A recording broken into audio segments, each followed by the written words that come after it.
క్రీస్తునందు ప్రియమైనటువంటి సహోదరి సహోదరులారా, మన ప్రభువును రక్షకుడైన యేసుక్రీస్తు నామం పేరిట మీకు వందనములు తెలియజేస్తున్నాను. ఈ ఉదయకాల సమయంలో ప్రతిదినం దేవునితో అనే ఈ కార్యక్రమం ద్వారా ప్రతిరోజు కూడా మనము దేవుని సన్నిధిలో కొన్ని నిమిషాలు గడుపుతూ ఉన్నాం. అలాగే ఈరోజు కూడా మనము దేవుని సన్నిధిలో కొన్ని నిమిషాలు గడుపుదాం.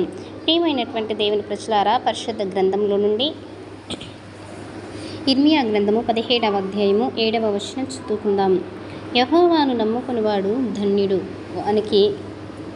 యెహోవా వానికి ఆశ్రయంగా ఉండును. ప్రియమైనటువంటి దేవుని ప్రజలారా, ఈ లోకంలో మనుషులు డబ్బును, అధికారాన్ని, ఇంకా పరిచయాలను, ఇంకా వారి యొక్క బలాన్ని నమ్ముకుంటారు. కానీ దేవుని వాక్యం మాత్రము ఒక గొప్ప సత్యాన్ని ప్రకటిస్తుంది. యెహోవాను నమ్ముకునే వాడే నిజమైనటువంటి ధన్యుడు. దేవునిపై నమ్మకం పెట్టుకున్న జీవితానికి దేవుడు స్వయంగా ఆశ్రమం అవుతాడు, ఆయన ఆశ్రయమిస్తాడు అని చెప్పేసి అంటూ ఉన్నాడు. అయితే మొదటిగా యెహోవాను నమ్ముకోవడం అంటే ఏమిటి చూద్దాం. నమ్మకం అనేటువంటిది మాటల్లో కాదు, జీవితంలో కనిపించాలి, క్రియల్లో కనిపించాలి. పరిస్థితులు అనుకూలంగా లేకపోయినా సరే దేవుని యొక్క వాగ్దానాన్ని పట్టుకోవడమే నిజమైనటువంటి విశ్వాసం. ఆయన అంటాడు కదా, దేవుని యొద్దకు వచ్చేవాడు ఆయన ఉన్నాడని నమ్మాలి అని చెప్పేసి. అలాగా దేవుడు ఉన్నాడని ఎప్పుడైతే నమ్ముతామో, దేవుడు ఉన్నాడు అని చెప్పేసి నమ్మి ఆయన యొద్దకు వచ్చి బలంగా విశ్వాసాన్ని చూపుతారో వాళ్ళు నిజమైనటువంటి జీవితంలో దేవుణ్ణి నమ్ముకున్నవారు అవుతారు. అయితే మన బుద్ధి కంటే దేవుని యొక్క చిత్తాన్ని ఎక్కువగా నమ్మాలి. దేవుని మీద ఆధారపడేటువంటి వ్యక్తి ఎన్నడూ కూడా నిరాశ చెందడు, ఎన్నడూ భయపడడు, ఎన్నడూ ఆందోళన చెందడు. అపవాదిగాడు కనిపించేటువంటి ఏ సైతాన్ శోధనకైనా సరే ఎదురుగా నిలబడేటువంటి వాడు దేవుని యొక్క భయం కలిగినటువంటి వాడు.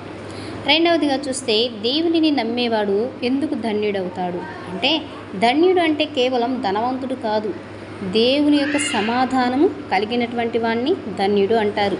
దేవుని యొక్క కాపుదలలో ఉండేటువంటి వారిని ధన్యుడు అంటారు. దేవుని ఆశీర్వాదం పొందేవాడు ధన్యుడు అంటారు. ఇది ధన్యుడు అంటే లోకమిచ్చేటువంటి ఆనందము తాత్కాలికం, కాసేపు మాత్రమే. దేవుడిచ్చేటువంటి ధన్యత శాశ్వత కాలం ఉంటుంది. కాబట్టి చాలామంది దేవుని నమ్ముకోకుండా ఇతరుల మీద ఆధారపడుతూ ఉంటారు. ఏదైనా సమస్య వస్తే వెంటనే ఎవరికి చెప్తారు? ఇంట్లో వాళ్ళకి చెప్తారు.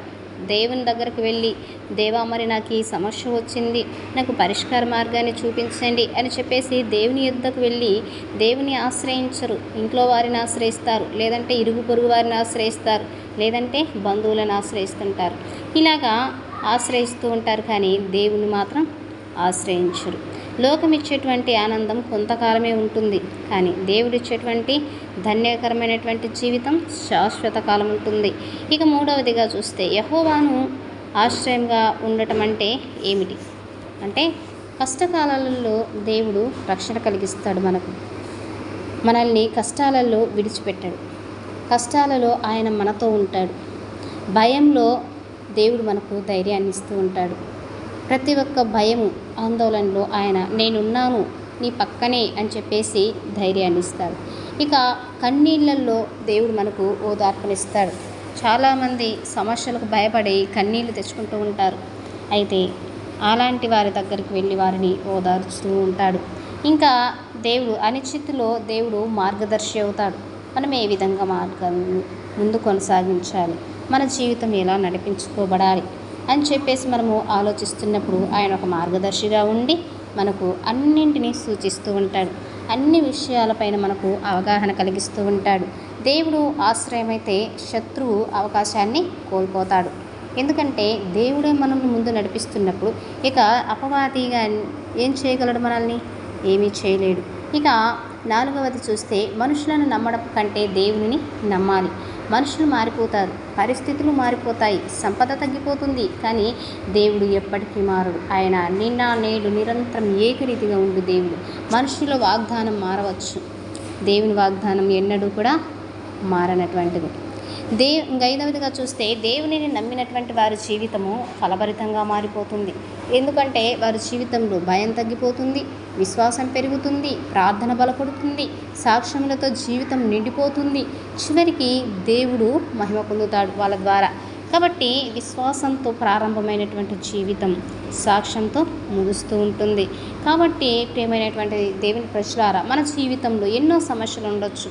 కుటుంబ సమస్యలు, ఆర్థిక ఇబ్బందులు, ఆరోగ్య సమస్యలు, పరీక్షలు, ఉద్యోగాలు, వాటి సమస్యలు ఏవి వచ్చినా సరే మనం ఆశ్రయం దేవుడు మనకు కావాలి. సమస్య ఎంత పెద్దదైనా సరే దేవుడు అంతకంటే గొప్పవాడు మనకున్నాడని నమ్మాలి. ఇర్మియా గ్రంథం 17వ అధ్యాయం 7వ వచనం మనము చదువుకున్నటువంటి వాక్యాన్ని మనకు ఒక గొప్ప హామీ ఇస్తుంది. దేవునిని నమ్మేవాడు ధన్యుడు, ఎందుకంటే దేవుడు అతనికి ఆశ్రయం, బలము, రక్షణ, మార్గదర్శిగా ఉంటాడు. ఆయన ముందుండి నడిపించేటువంటి వాడిగా ఉంటాడు. ఈ రోజు నుండి మన హృదయాన్ని పూర్తిగా దేవునికి అప్పగిద్దాము. అప్పుడు అప్పగించినప్పుడు మన యొక్క జీవితాలు కూడా మారిపోతాయి. నీ పరిస్థితిని కాదు, నీ దేవునిని నమ్ము. దేవుని మీద విశ్వాసం ఉంచినటువంటి వాడు ఎప్పుడూ అవమానపడాడు.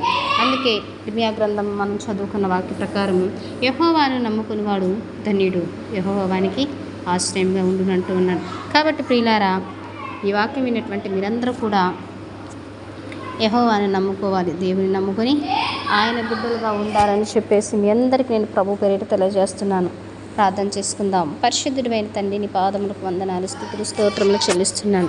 దయగలిగిన తండ్రి, కృపగలిగిన యేసయ్య, మహోన్నతుడా, నీ పాదములకు వందనాలయ, స్తోత్రాలు తండ్రి. మరి ప్రభువా, ఎంతోమంది బిడ్డలు వారికి సమస్యలు వచ్చినప్పుడు నిన్ను ఆశ్రయించకుండా వేరే ఈ లోకాన్ని ఆశ్రయిస్తూ ఉన్నారు. యెహోవాను ఆశ్రయించువాడు ధన్యుడు అంటున్నావు. ప్రతి ఒక్క బిడ్డ ఈ వాక్యం విన్నటువంటి వారందరూ కూడా ప్రభువా నిన్ను ఆశ్రయించి ధన్యులుగా పిలువబడుటకు సహాయం చేయండి. ఎంతమంది అయితే ఎన్ని సమస్యలలో చిక్కుకున్నారో ప్రతి ఒక్కరి సమస్య నుంచి విడిపించమని యేసయ్య నామమున అడుగుచున్నాను తండ్రి. ఆమెన్.